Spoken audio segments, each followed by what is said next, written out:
NIA की कई राज्यों में इस वक्त छापेमारी चल रही है। मानव तस्करी और साइबर धोखाधड़ी मामले में रेड जारी है। एनआईए ने छापेमारी में 5 लोगों को गिरफ्तार भी किया है। तो देश के अलग अलग राज्यों में इस वक्त नेशनल इन्वेस्टिगेशन एजेंसी की दबिश और इससे पहले भी आपने देखा है कि कई जगहों पर कार्रवाई की गई और इस दौरान कई सारे अहम खुलासे किए गए हैं। ये जो एक्शन एनआईए का है वो मुख्य तौर पर मानव तस्करी और साइबर धोखाधड़ी के मामलों से जुड़ा हुआ है। अब देखना होगा कि आधिकारिक तौर पर और क्या कुछ जानकारी सामने आती है, लेकिन सुबह सुबह की ये बड़ी खबर।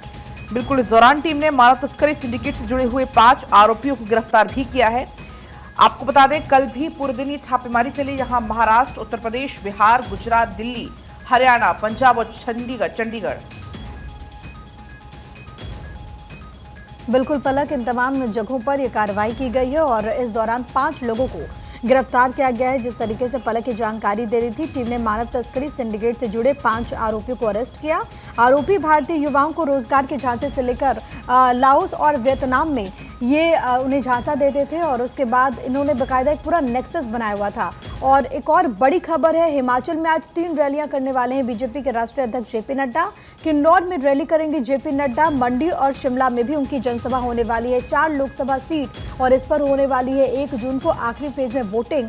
तो ऐसे में खुद जेपी नड्डा यहां पर पहुंचेंगे और क्योंकि हिमाचल से ही आते हैं जेपी नड्डा, ऐसे में अलग अलग जगहों पर 3 रैलियां उनकी होने वाली है। वहां पर बीजेपी के पक्ष में माहौल बनाते हुए नजर आएंगे। किन्नौर वो पहुंचेंगे, इसके अलावा शिमला में उनकी रैली होने वाली है। मंडी में भी पहुंचेंगे। मंडी से कंगना रनौत जो कि बीजेपी के प्रत्याशी हैं और उनके पक्ष में जनसभा करने के लिए बीते रोज प्रधानमंत्री नरेंद्र मोदी को भी आपने देखा था। और अब बीजेपी के राष्ट्रीय अध्यक्ष जेपी नड्डा भी पहुंचने वाले। इसके अलावा भी शिमला और किन्नौर में भी जनसभा करने वाले हैं पलक। तो ये बड़ी जानकारी आपकी टीवी स्क्रीन पर। 7वें चरण का प्रचार प्रसार बेहद तेज इस वक्त देखने को मिल रहा है। तो मंडी और शिमला में जेपी नड्डा रैलियां करेंगे। इसी के अलावा देखिए, बात अमेरिका की करें तो अमेरिका में तूफान ने भारी तबाही मचाई है। बिजली सेवा बाधित होने से करीब 5 लाख लोग अंधेरे में रहने को मजबूर हो चुके हैं। अमेरिका के 4 प्रांतों में तूफान से 21 लोगों की मौत हुई है। राहत और बचाव का काम लगातार जारी है। मृतकों की संख्या बढ़ने की आशंका जताई गई है कि जिस तरीके से तेज तूफान आया और कितना नुकसान इस तूफान के आने से हुआ है। तस्वीरें आपको दिखा रहे हैं, सड़कें समंदर में तब्दील हो गई हैं। 4 प्रांत है अमेरिका में, अमेरिका के 4 प्रांत है जहां पर 21 लोगों की मौत इस तूफान की वजह से हुई है। 5 लाख लोग अंधेरे में रहने को मजबूर हो चुके हैं और ऐसे में राहत और बचाव का काम वहां पर लगातार किया जा रहा है। लोग अपना घर बार छोड़ने के लिए मजबूर हो गए और ये भी कहा जा रहा है कि जिस तरीके से नुकसान हुआ है, जो मृतकों की संख्या है वो भी और ज़्यादा हो सकती है। बढ़ते खबरों में आगे बात पापुआ न्यू गिनी की और मलबे में दबे 2000 लोग। 4 दिन से लैंडस्लाइड हो रहा है और सरकार ने यूएन और अंतर्राष्ट्रीय संगठनों से तुरंत मदद करने की अपील की है। देखिए, अखबारों में भी इसका जिक्र है। तस्वीरें भी आपको लगातार दिखा रहे हैं। भूस्खलन से 2000 लोगों की मौत की खबर है। विदेश मंत्री एस जयशंकर ने पापुआ न्यू गिनी में हाल ही में हुए भूस्खलन के बाद जानमाल के नुकसान पर दुख जताया है और कहा कि हमारी संवेदनाएं सरकार और लोगों के साथ हैं। भारत कठिन समय में दोस्तों के साथ खड़ा है। दरअसल पापुआ न्यू गिनी में शुक्रवार को आई भूस्खलन में 2000 से अधिक लोग जिंदा दफन हो गए।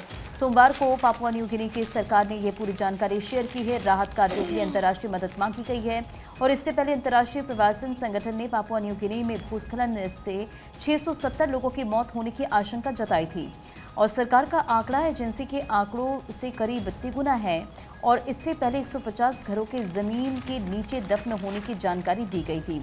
इस बीच ऑस्ट्रेलिया ने पापुआ न्यू गिनी में भूस्खलन स्थल पर मदद के लिए विमान और अन्य उपकरण भेजने की तैयारी भी कर ली है। तो देखिए, तस्वीरें भी आपको लगातार दिखा रहे कि किस तरह से भारी तबाही, लैंडस्लाइड की वजह से लोग की मुश्किलें बढ़ गई है। सरकार ने यूएन से मदद की मांग की है और जो आंकड़े निकल कर सामने आए, भूस्खलन से 670 लोगों की मौत होने की आशंका है और राज्य सरकार का आंकड़ा एजेंसी के आंकड़ों से करीब 33 गुना है। हालांकि जो पड़ोसी देश हैं उनसे भी मदद मांगी गई है।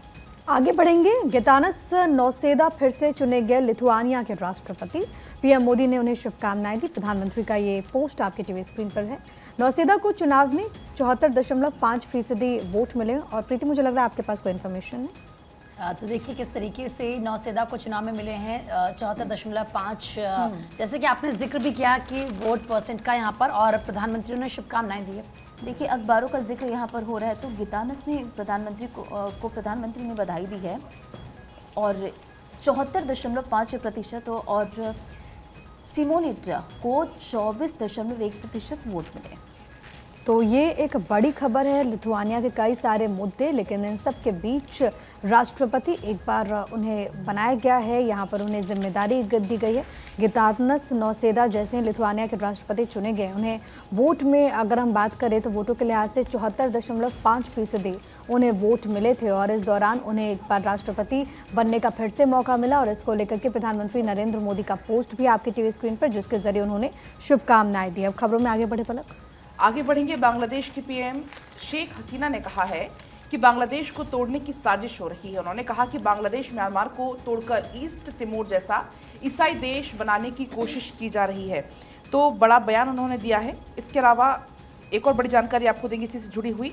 6 साल से लंदन में रह रहे खालिदा के बेटे को लाकर सजा दिलाएंगे, ये भी उनकी तरफ से कहा गया। दरअसल आपको बता दें कि हसीना ने कहा कि हमने ब्रिटेन से कहा है कि वो भगोड़े तारिक को बांग्लादेश भेज दें। उन्हें रैली में ग्रेनेड हमले की साजिश रचने के आरोप में आजीवन कारावास की सजा हुई थी। तमाम ये बड़ी बातें उनके द्वारा कही गई।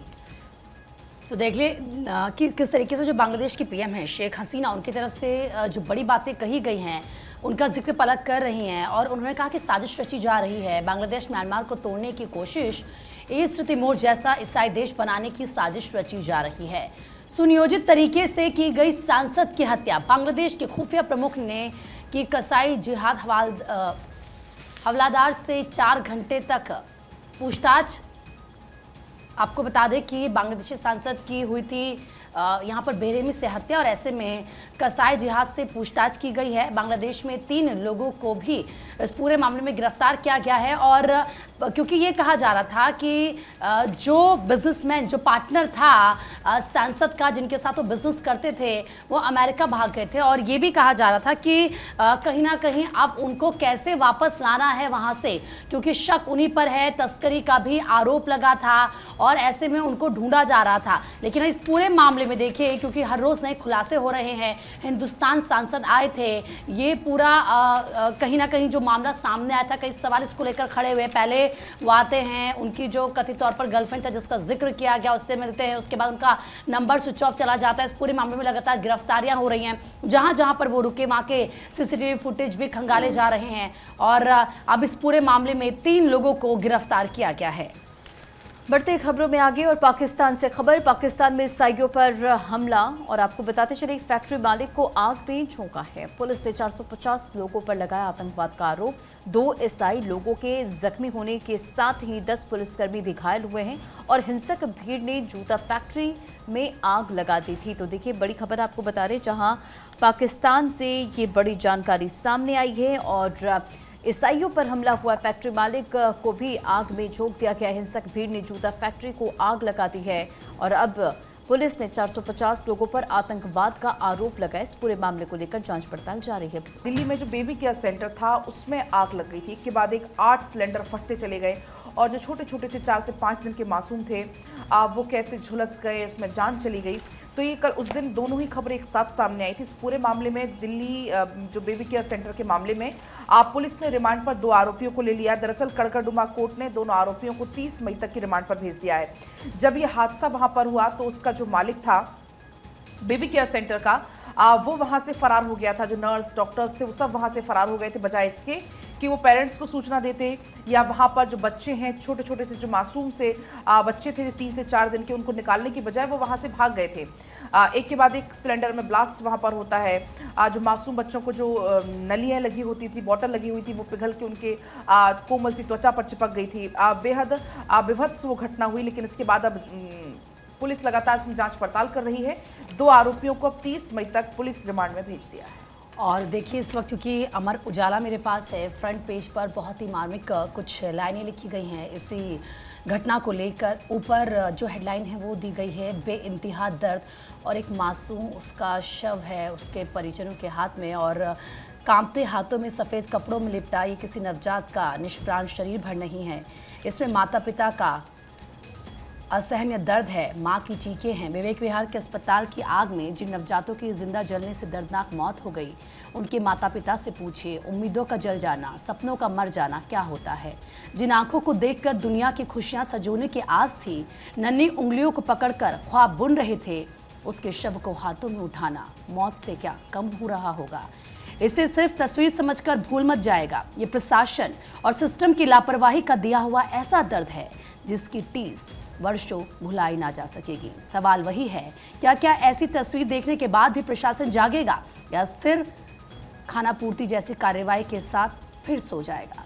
सोचिए, दर्द इन कुछ लाइनों के जरिए बयां करने की कोशिश की गई है उन परिजनों का जिनको ये दुख जीवन भर के लिए मिल गया है। इसी बीच एक बड़ी खबर आपको बताते चले, दिल्ली एयरपोर्ट पर फ्लाइट की इमरजेंसी लैंडिंग और दिल्ली से वाराणसी जा रहा था ये विमान, सवारियों की इमरजेंसी एग्जिट हुई है। बम की सूचना के बाद इंडिगो की फ्लाइट की इमरजेंसी लैंडिंग हुई है। तस्वीरें आपकी स्क्रीन पर। इंडिगो की फ्लाइट को रनवे पर रोका गया और बम निरोधक दस्ते को बुलाया गया है। दिल्ली एयरपोर्ट पर विमान की जांच पड़ताल भी की जा रही है। तो देखिए किस तरह से इमरजेंसी गेट से सभी को, जो लोग विमान में सवार थे, उन्हें वहां से निकाला जा रहा है। दिल्ली से वाराणसी ये फ्लाइट जा रही थी और इसी बीच बम होने की सूचना मिलती है, जिसके बाद हड़कंप मच जाता है और सभी को वहां से एग्जिट कराया जा रहा है। तस्वीरें आप स्क्रीन पर देख रहे हैं। बम निरोधक दस्ते को बुलाया गया है। फिलहाल जांच पड़ताल की जा रही है। बिल्कुल, जानकारी के मुताबिक aviation security dog squad, bomb disposal squad की टीमें मौके पर मौजूद हैं। फ्लाइट का बारीकी से निरीक्षण वहां पर किया गया। बम की धमकी मिलने के बाद इंडिगो क्रू ने अलर्ट जारी कर यात्रियों को विमान से नीचे उतारने का अनुरोध किया। कुछ यात्री इमरजेंसी गेट से तो कुछ फ्लाइट की विंडो से नीचे भी कूदने लगे। वो तस्वीरें भी हमारे पास हम आपको दिखा भी रहे हैं। दरअसल दिल्ली फायर सर्विस ने ये बताया है कि सुबह 5:35 पर दिल्ली से वाराणसी इंडिगो की फ्लाइट जा रही थी और इस फ्लाइट में बम होने की खबर हमें मिली। हमारी क्विक रिस्पांस टीम मौके पर पहुंची, सभी यात्रियों को सुरक्षित बाहर निकाला गया। इस बीच कुछ यात्री पैनिक होकर विमान से नीचे भी कूदने लगे। सभी यात्री सुरक्षित हैं। फ्लाइट का निरीक्षण करने के लिए उसे एयरपोर्ट के खाली हिस्से में ले जाया गया है और वहां पर जांच पड़ताल चल रही है।